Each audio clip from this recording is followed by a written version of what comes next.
Halo, selamat siang pemirsa. Saya Reza Helmi. Inilah seputar iNews Siang. Pemirsa, kericuhan terjadi saat eksekusi tempat usaha akomodasi pariwisata yang dikenal sebagai Kampung Rusia di Ubud, Gianyar, Bali. Sejumlah orang diamankan karena melawan petugas.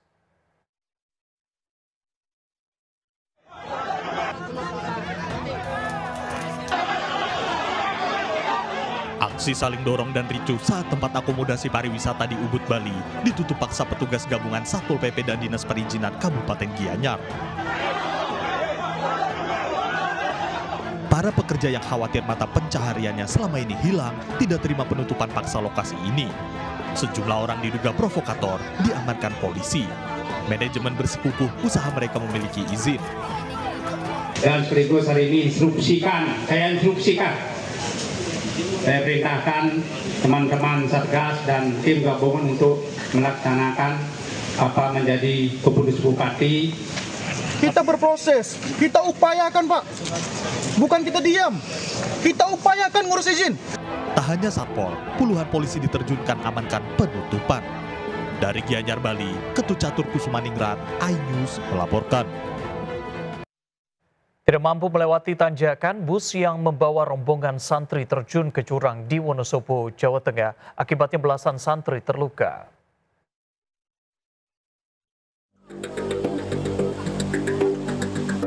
Warga berupaya mengevakuasi korban dari dalam bus yang terjun ke jurang sedalam 15 meter di Tanjakan Ciroto, Desa Randusari Kepil, Wonosobo.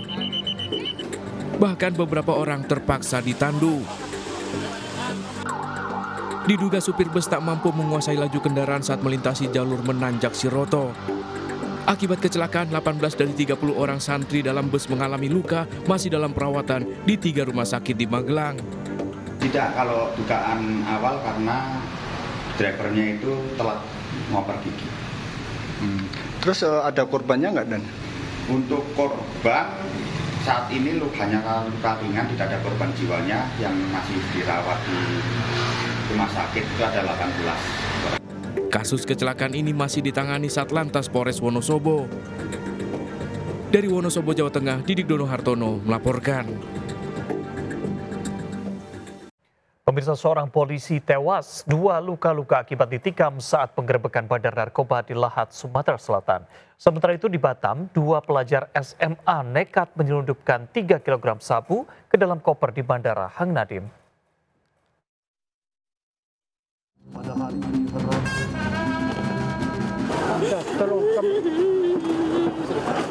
Isak tangis keluarga dan kerabat menyambut kedatangan jenazah Bribka Faras Naban Atala saat tiba di rumah duka di perumahan Villa Gardana, Talang Kelapa, Alang-Alang Lebar, Palembang. Rumah duka pun dipenuhi para pelayat baik dari keluarga, rekan korban dan tetangga. Bribda Faras meninggal dunia akibat ditikam saat penggerbekan bandar narkoba di kawasan Tanjung Sakti, Kabupaten Lahat, Sumatera Selatan, Rabu dini hari. Korban dan 2 rekannya yang terluka sempat dilarikan ke rumah sakit, namun Bribda Faras tak tertolong, meninggal dunia Rabu pagi. Jenazah tiba di rumah duka di Palembang setelah menempuh perjalanan lebih dari 5 jam. Jenazah dimakamkan secara kedinasan di tempat pemakaman umum Kebun Bunga Sukarami, Palembang. Akibat serangan itu, anggota kita luka-luka 3 orang. 2 orang sekarang lagi dirawat, dan 1 orang anggota kami dinyatakan meninggal dunia. Dari penggerbekan ini, polisi meringkus 2 orang terduga pelaku yang merupakan bandar narkoba jenis ganja. Dari Sumatera Selatan, tim liputan melaporkan.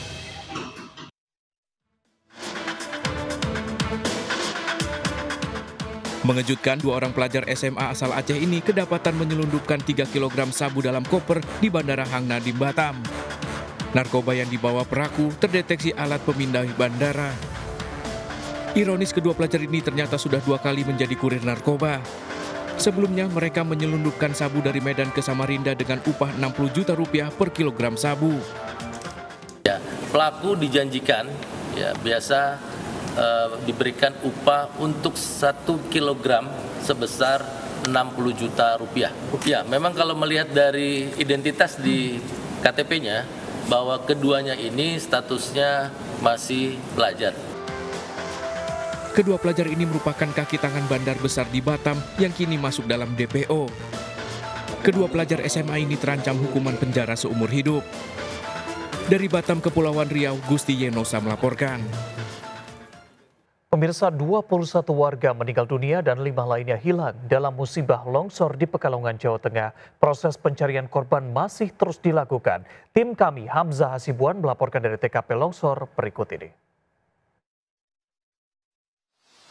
Ya, pemirsa, bencana tanah longsor yang terjadi di Kecamatan Petung Kriono, Kabupaten Pekalongan ini melumpuhkan aktivitas warga sekitar. Saat ini kami sedang berada di salah satu titik terparah, yaitu di Desa Kasimpar, di mana tanah longsor ini juga menutupi seluruh desa yang juga mengakibatkan berbagai korban luka. Di belakang saya kali ini anggota dari TNI AL, Basarnas dan juga BNPB ini sedang mencoba untuk membersihkan jalur supaya nantinya evakuasi korban ini bisa berjalan dengan lancar. Jalan untuk evakuasi korban masih sangat tertutup dan juga Basarnas ini masih kesulitan untuk mengevakuasi korban. Dari data terakhir ini terdapat sekitar 21 korban meninggal dunia yang ditemukan dari TKP longsor di Kecamatan Petung Kriono, Kabupaten Pekalongan, Jawa Tengah. Dan hingga saat ini menurut laporan masih ada sekitar 5 korban hilang yang masih belum ditemukan dari TKP bencana longsor. Waktu kejadian longsoran, saya sendiri, saya sama istri, itu kejebak di tengah-tengah longsoran. Itu ada longsoran lagi dari atas, akhirnya motor saya tertinggal, saya lari. Hingga pagi hari ini seluruhnya 21 korban ditemukan dalam keadaan meninggal dunia, kemudian 15 ditemukan dalam keadaan selamat dan 5 dalam pencarian. Dari yang ada visual di sini, ini bencana tanah longsor cukup parah karena melanda beberapa desa yang ada di Kecamatan Petung Kriono. Dari Pekalongan, Jawa Tengah, Hamzah Hasibuan, Sadusanto, iNews melaporkan. Pemirsa, banjir di 3 kecamatan di Jombang, Jawa Timur juga semakin tinggi. Hingga pagi tadi ketinggian banjir yang berendam ratusan rumah bahkan mencapai 1,5 meter.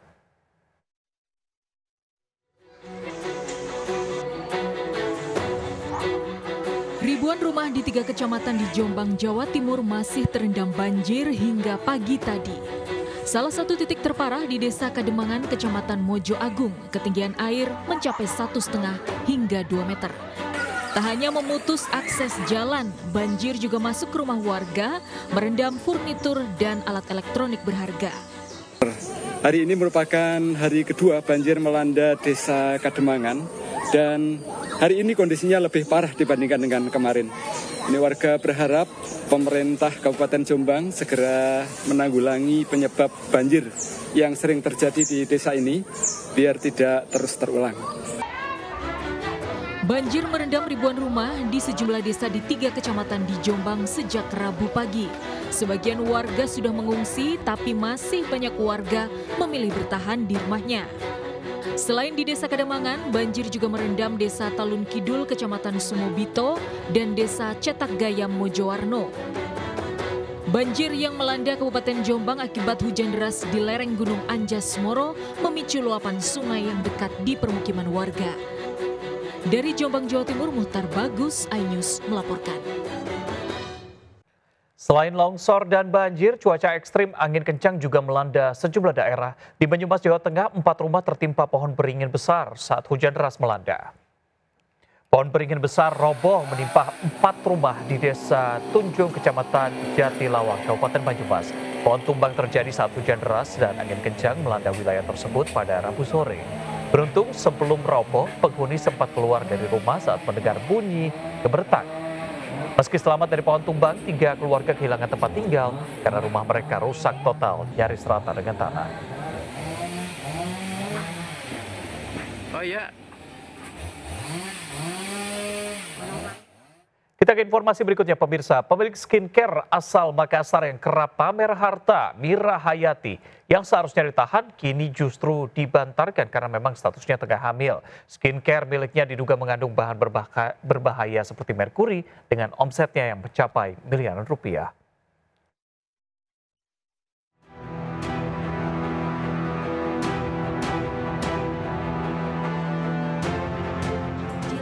Mira Hayati, pemilik produk skincare ini kerap pamer harta, termasuk gemar membeli dan memakai perhiasan emas. Di beberapa postingan di akun media sosial, ia juga kerap bagi-bagi uang. Gaya hidup mewah Mira Hayati kini tak lagi bisa dinikmatinya setelah ia ditetapkan sebagai tersangka bersama Agus Salim dan Mustadir Daeng Sila. Namun karena kondisinya tengah hamil, Mira Hayati dibantarkan ke Rumah Sakit Ibu dan Anak, sementara Agus Salim yang sesak nafas dibantarkan ke Rumah Sakit Ibnu Sina.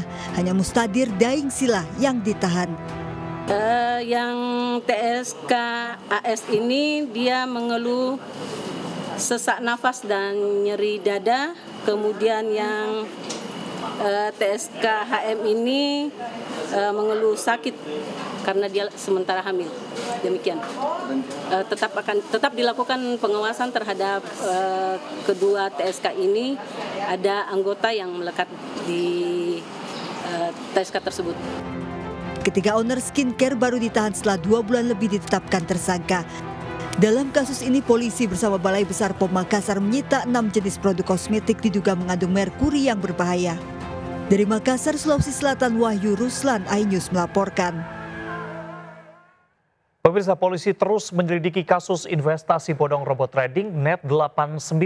Ada 14 orang tersangka yang telah ditangkap dengan barang bukti mobil mewah serta uang tunai yang telah disita. Diperkirakan total kerugian korban mencapai 1,5 triliun rupiah.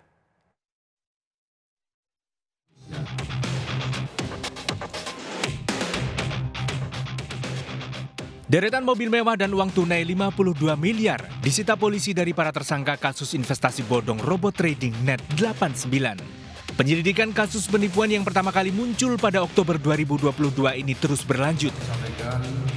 Terbaru, polisi menghadirkan 14 orang tersangka perorangan dan 1 tersangka korporasi PT SMI atau Simbiotik Multitalenta Indonesia. Sementara 3 orang tersangka saat ini masih buron. Salah satu tersangka diduga kabur ke luar negeri dan telah berganti kewarganegaraan Kamboja.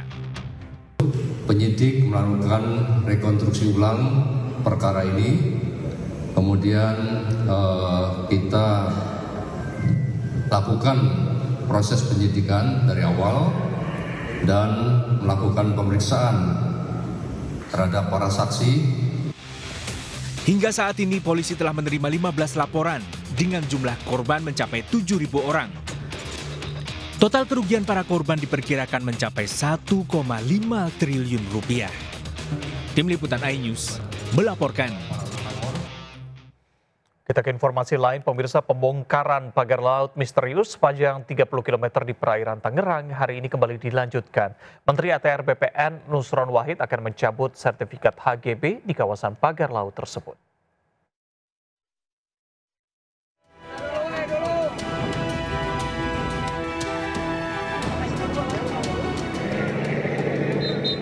Kendaraan tempur amfibi LVT-7 dan lebih dari 2.000 aparat gabungan diterjunkan dalam pembongkaran pagar laut sepanjang 30 km di perairan Tangerang. Pembongkaran pagar laut dilakukan dengan mencabut ribuan bambu-bambu yang tertancap. Sementara Kementerian KKP telah memanggil sejumlah pihak yang diduga terlibat dalam pembuatan pagar laut di perairan Tangerang tersebut.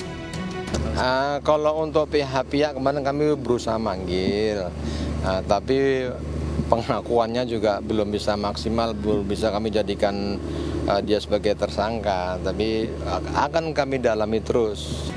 Terkait penerbitan 263 sertifikat HGB di kawasan pagar laut, Menteri Agraria dan Tata Ruang Kepala Badan Pertanahan Nasional Nusron Wahid menyatakan akan mencabut sertifikat tersebut karena dinilai cacat hukum. Karena sertifikat tersebut rata-rata terbuat pada tahun 2022, 2023, maka kami menghitung dari hari ini ternyata kurang dari 5 tahun. Karena itu sudah memenuhi syarat cukup untuk meninjau ulang dan membatalkan sertifikat tersebut. Laut ini bukan milik perorangan atau milik korporasi. Ini adalah milik kita semua. Jadi yang melanggar hukum, mengkapling-kaplingkan tanpa izin, tentunya kami dari DPR, terutama Komisi 4, meminta untuk ini segera diselesaikan dan ditertibkan. Kementerian Agraria dan Tata Ruang dalam waktu dekat juga akan memanggil pihak-pihak yang terlibat dalam penerbitan sertifikat kawasan pagar laut misterius di Tangerang. Tim Liputan iNews melaporkan. Pemirsa, setelah berhasil membongkar pagar laut di perairan Tangerang sepanjang 5 km, hari ini pembongkaran pagar laut juga akan dilanjutkan. Untuk mengetahui informasi terkini sudah ada Syahreza Zanski di Tangerang, Banten. Syahreza, selamat siang, silakan dengan laporan Anda. Ya baik Reza dan juga pemirsa, hari ini TNI Angkatan Laut kembali melanjutkan pembongkaran pagar laut di kawasan Pantai Tanjung Pasir, Kabupaten Tangerang, Banten. Dan hari ini sejak pagi tadi sudah berangkat satu kendaraan tempur amfibi untuk melakukan pembongkaran langsung pada hari ini. Dan juga ada puluhan perahu karet yang sudah diberangkatkan dan membawa personil TNI Angkatan Laut dan juga beberapa personil gabungan lainnya seperti dari pihak Polair dan Bakamla, dan juga ada beberapa nelayan yang turut membantu pembongkaran pada hari ini. Dan memang hari ini diharapkan tidak ada kendala seperti faktor cuaca, dan diharapkan juga bisa rampung dalam 10 hari ke depan, di mana per hari ini sudah ada sekitar 4,5 pagar laut sepanjang 4,5 sudah dicabut tentunya, dan ini totalnya dari 30,16 km pagar laut yang membentang di Pantai Tanjung Pasir tentunya. Reza dan juga pemirsa, perlu diketahui juga bahwasanya cara pembongkarannya adalah dengan mengikat tali di sebuah bambu yang terbentang tentunya di pantai, dan ini diikat di perahu dan nantinya akan ditarik sehingga bambu tersebut bisa copot tentunya. Dan ini diharapkan dalam 10 hari ke depan bisa segera rampung pencopotannya dari total pagar laut sepanjang 30,16 km. Sementara itu Reza, balik ke Anda. Baik, terima kasih Syahreza Zanski melaporkan dari Tangerang, Banten. Pemirsa, penerbitan dari Sertifikat Hak Guna Bangunan atau HGB di kawasan laut juga terjadi di Sidoarjo, Jawa Timur. Ada 656 hektar kawasan laut Sedati Sidoarjo yang telah diterbitkan Sertifikat HGB atas nama perusahaan swasta. Polemik penerbitan sertifikat HGB misterius di kawasan laut Desa Segoro Tambak, Kecamatan Sedati, Sidoarjo, diungkap oleh Wahana Lingkungan Hidup Indonesia atau WALHI Jawa Timur. Kawasan laut seluas 656 hektar diterbitkan 3 sertifikat HGB. Bahkan 2 diantaranya dimiliki oleh perusahaan properti, yaitu PT Surya Inti Permata atau PT Semeru Cemerlang. WALHI menilai keberadaan sertifikat resmi karena dapat diakses melalui situs bumi milik Kementerian ATR BPN. WALHI mempertanyakan alasan penerbitan sertifikat di kawasan laut tersebut. Pemprov Jawa Timur hingga saat ini sedang menginvestigasi penerbitan sertifikat HGB di Laut Sedati. Pelanggaran jelas pelanggaran, karena wilayah laut itu memang nggak bisa dikapling ataupun terbit suatu izin gitu. Mengapa begitu? Karena dalam aturan, terutama dalam Undang-Undang Perlindungan Pesisir dan Pulau-Pulau Kecil, memang tidak bisa untuk diperuntukkan HGB ataupun sejenis. Pemirsa, KPK maksud kami, pada Rabu malam hingga dini hari tadi menggeledah rumah mewah milik Jan Farid di Menteng, Jakarta Pusat. Penggeledahan diduga terkait dengan penyelidikan kasus buronan Harun Masiku. Penggeledahan ini dilakukan di rumah mewah di Jalan Borobudur, Menteng, Jakarta Pusat. Petugas menggeledah rumah milik politisi P3 Jan Farid sejak pukul 8 malam hingga Kamis dini hari. Setelah 5 jam lebih, tim KPK membawa 3 koper dan kardus kecil serta tas tenteng kecil yang diperkirakan berisi berkas dan data-data yang diduga terkait dengan kasus Harun Masiku. Juru bicara KPK Tessa Mahardika membenarkan penggeledahan yang dilakukan di rumah Jan Farid terkait dengan kasus Harun Masiku.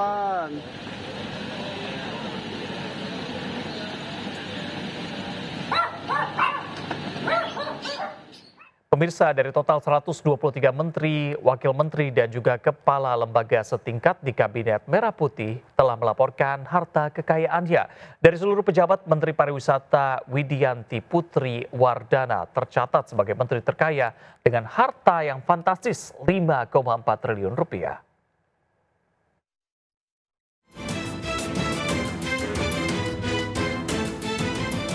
Widianti Putri Wardana, Menteri Pariwisata, tercatat sebagai menteri terkaya dengan harta fantastis 5,4 triliun rupiah. Aset terbesar berupa tanah dan bangunan senilai 152 miliar rupiah.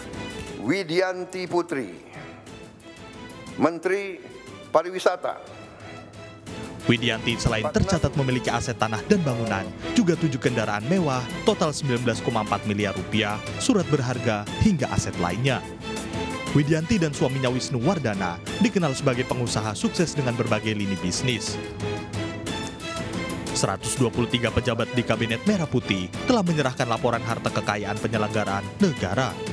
Widianti Putri PSC, Menteri Pariwisata. Dari 123 pejabat di Kabinet Merah Putih, 65 penyelenggara negara wajib lapor reguler dan 58 orang wajib lapor khusus. Tim Liputan iNews melaporkan.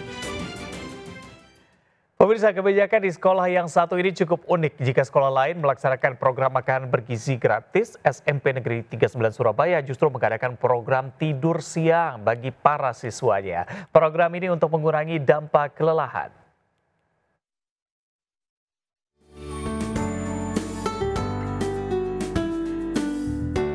789 siswa di SMP Negeri 39 Surabaya, Jawa Timur tidur siang di sekolah program sekolah untuk mengurangi dampak kelelahan siswa. Para siswa tidur di lantai beralaskan tikar mulai pukul 1 siang setelah meja dan kursi ditata selepas pelaksanaan belajar mengajar dan salat zuhur. Ruang kelas dibagi menjadi 2 bagian, putra dan putri dibatasi bangku sekolah membaca doa tidur diiringi alunan lagu relaksasi. Tidur siang untuk pelajaran pembentukan karakter. Enak sih, soalnya bisa refreshing pikiran, jadi segar aja. Temuan-temuan itu kami rangkum begitu, akhirnya teman-teman pun juga setuju. Bagaimana? Coba. Ya coba hari Rabu kemarin, itu baru 1 kali itu. Program tidur siang baru 2 kali dilaksanakan setiap hari Rabu. Dari Surabaya, Jawa Timur, Yuda Prawira, iNews melaporkan. Berikutnya pemirsa, ada ratusan warga yang sebagian besar ibu-ibu di Sika, Nusa Tenggara Timur bentrok dengan ratusan petugas perusahaan yang dikawal aparat kepolisian. Warga memprotes penggusuran rumah dan lahan sertifikat HGU-nya yang kini bahkan dikuasai oleh perusahaan. Ada puluhan ibu-ibu yang nekat mengadang alat berat dan nekat naik ke atas memprotes penggusuran rumahnya yang disebut berada di lahan sengketa. Bahkan seorang ibu hamil sampai jatuh pingsan saat melihat rumahnya akan dirobohkan. Permintaan pemindahan ratusan rumah warga ini telah dilayangkan oleh perusahaan pemilik lahan, yaitu sejak tahun lalu. Meski sempat ada perlawanan dari warga, ratusan rumah akhirnya berhasil digusur dengan menggunakan alat berat. Ratusan personil keamanan bersiaga di lokasi untuk menghindari adanya bentrok dengan warga serta perusahaan pemilik lahan.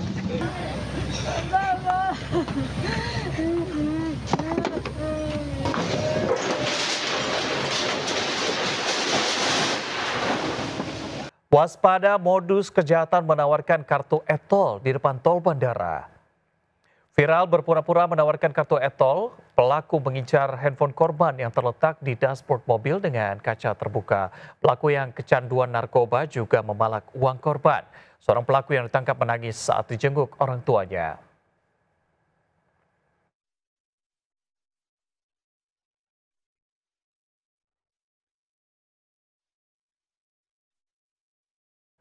Jelang kepulangannya ke Korea Selatan, Shin Tae-yong disebutkan dengan berbagai aktivitas, diantaranya membuka turnamen golf di BSD Tangerang Selatan. Berita ini akan menutup jumpa kita siang ini. Saya Reza Helmi bersama tim yang bertugas. Terima kasih, tetap semangat dan sampai jumpa.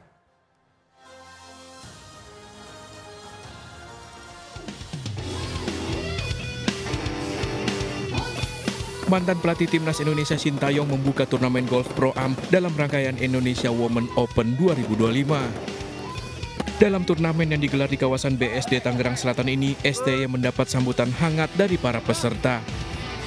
Kegiatan ini menjadi salah satu aktivitas STY jelang mudik ke Korea Selatan 26 Januari mendatang.